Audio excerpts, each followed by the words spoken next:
My friend and I are never going on the school bus ever again.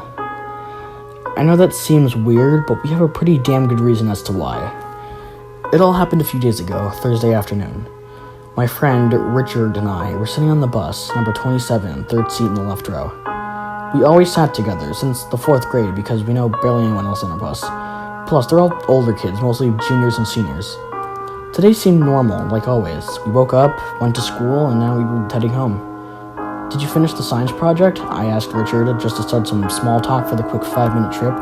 No, I didn't even start it, Richard casually replied like it wasn't a big deal. Richard doesn't really care for science, or math, or any of his grades really as much as I do. What? Dude, it's due tomorrow, I exclaimed. I know, Richard replied, once again casually. You need to stop procrastinating your work. These are your grades that determine if you get into college or not. Oh, screw college.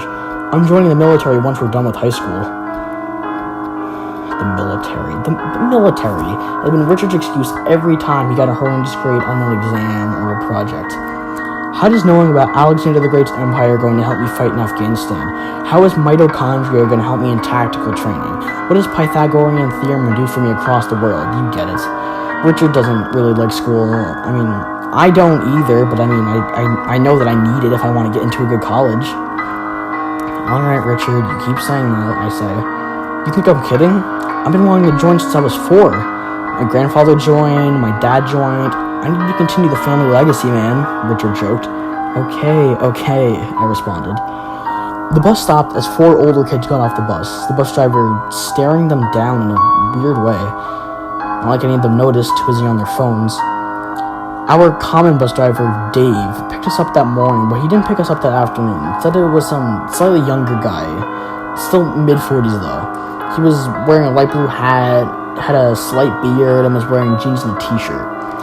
He was also overweight, and I'd say about 6'1 or 6'2. He didn't do anything weird or creepy per se, well, not yet at least. But overall, this guy was just strange and kept staring at every kid that left the bus. The driver shut the door and continued driving down the road. Besides Richard and I, there was now only one other student, Jamal, a sophomore who I've never actually talked to before. I only know his name because Richard told me. Jamal's stop was down the road. Our stop was just a few houses down to the right. Which is why all 3 of us got concerned when the bus driver didn't stop at the end of the road for Jamal, but instead turned left and sped down the road faster than he's been driving for this whole ride. Richard and I looked concerned at each other, both of us clearly worried. Jamal stood up and said, "Yo, man, you're going the wrong way." Once Jamal finished that sentence, the bus quickly came to a sudden halt, and the driver stood up and stomped over to Jamal, quickly I might add. Jamal was significantly smaller than this guy, around 5'7". He stared Jamal down to the point where he fell back down to his seat, but he quickly got back up. Richard and I just sat down, watching.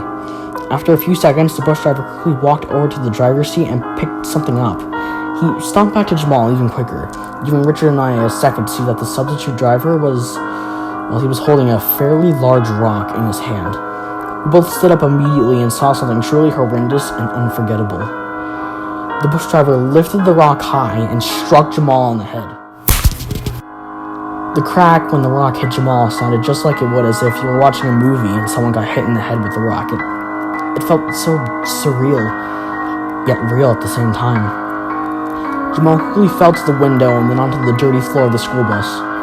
Richard and I backed up as much as possible before the man turned around and screamed at us, "Sit the hell down!" We quickly plopped back down to our seats, not wanting to also get hit in the head like Jamal.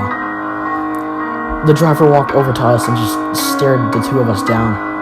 Richard looked down while I looked to where Jamal was just standing and saw his head, blood running down it. There was no way anyone could have survived that, nor Richard or I could have done anything to save him. At least that's what I tell myself. After a few more horrifying seconds, the driver screamed in pure agony and pain as Richard and I looked over and quickly stood up. "Holy shit," Richard yelled. He was wrong, though. There was nothing holy about this. The driver had this disgusting scaly green claw hand thing coming out of his chest, blood oozing from his mouth down his neck and onto his shirt. The driver was lifted up before being thrown to our right, down the aisle and towards the back of the bus. The claw hand thing was lifted down, revealing this green alien monster with another claw hand on its side. It was almost 7 feet tall, barely able to fit in the bus. Richard and I fell, me cringing my eyes shut like there was no tomorrow, which there probably wasn't going to be. The creature made this horrifying screech noise, and suddenly, it got a lot colder. After about a minute, my eyes still glued shut, Richard yelled, "What the hell?" I opened my eyes immediately and screamed like my younger sister. The creature was gone, but that wasn't it. Outside all the windows, we saw this dark cave. And there was purple slime-like stuff dripping from the cave walls. Wherever we were, it wasn't on Earth. Richard stood up. I followed shortly. The open windows were letting in freezing cold air. Jamal and the driver's corpses were still there, but outside the front driver's window was a small crater filled up with light green sparkling liquid.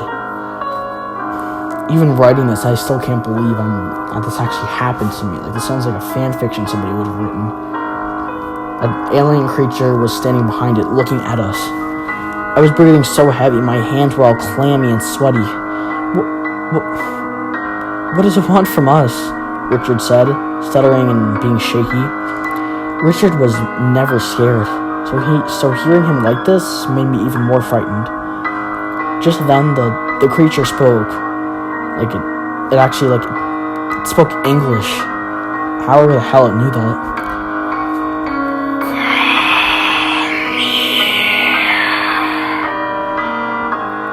"Come here?" Richard and I understood it, but we just stood there, not moving. It spoke again, more angry. "Come here." We looked at each other and stupidly obeyed. Richard pulled the lever in the front of the bus, opening the door. We didn't take one step before it spoke again. "Bring the boy." I gulped silently and looked to Richard, who was shuddered when he realized we had to carry a dead body out of this bus. What is going on, I thought and still think. We walked to Jamal, seeing his lifeless corpse. Richard dragged Jamal into the aisle, turning away and almost vomiting when he did. I can't really blame him. I lifted Jamal's legs and moved backwards. I backed down the stairs and hit the ground, which felt like a mix between sand and dirt. It was weird. Then again, I don't even know what's going on, so... Just then, Richard's cheeks got larger just before he dropped Jamal and turned, vomiting all over the bus seat. Jamal fell down the stairs and onto the ground, me being forced to drop his legs. "Hurry up!" the creature scowled. I grabbed his legs, just after snapping my fingers to signal Richard to get over here. Richard wiped his mouth and walked down the stairs, grabbing him. We walked him over to the crater. The creature loomed over the crater as it put its head down, clearly signaling us to drop Jamal's body into the crater. Richard and I looked at each other before dropping Jamal into the crater. We both backed up, bumping into each other's side. The creature stared down at whatever the hell was happening to Jamal's corpse, and then looked back at us. Just before a hand shot up from above the crater, grabbing onto the edge. Jamal popped up, gasping for air. After a few seconds, he turned and saw the 7-foot-tall creature looking at him. He screamed and rolled backwards out of the crater, backing up until he bumped into our legs. He looked up just before grabbing our arms, lifting himself up and hiding behind me and Richard. We saw Jamal die. This isn't making any sense. Nothing is. The creature looked to all three of us and, well, I guess did its version of what us humans call a grimace. And next thing we all know, we were back in the bus on the road. Jamal was laying on the aisleway while me and Richard were standing. I still don't know how to explain this, and I doubt anyone's going to believe me. Right now, the three of us are going to try and figure out what the hell happened. If you're wondering what happened afterwards, we called the police, told them that the bus driver tried to kill us. It's obvious what happened. the bus driver was still dead, the rock was still there, Jamal was still bleeding. So I guess that's case closed for everyone but us. I don't know if I'm ever going to figure out what happened, but if I do, I'm not sure if I'm going to like the answer or not.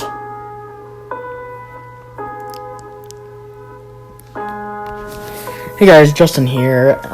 Thank you for listening to tonight's story. I just wanted to say a few things actually. One, I started a second channel. I plugged that at the end of the last video, but I just want to let you guys know again that I started a second channel called Justin Terwilliger. I'm just going to be posting like, I don't know, just like stuff like pranks and vlogs and whatnot, whatever. And then number two, I started an Instagram account. It's just my username, the Fearverse. It's pretty easy to find. It should be the only result that comes up when you type the Fearverse, so go follow me there. And my brother, Nicholas, my younger brother, Nicholas, he also started a YouTube account, Nicholas Terwilliger. I'll leave all of that in the description and the comment section below. So, yeah, once again, thank you for listening to tonight's story.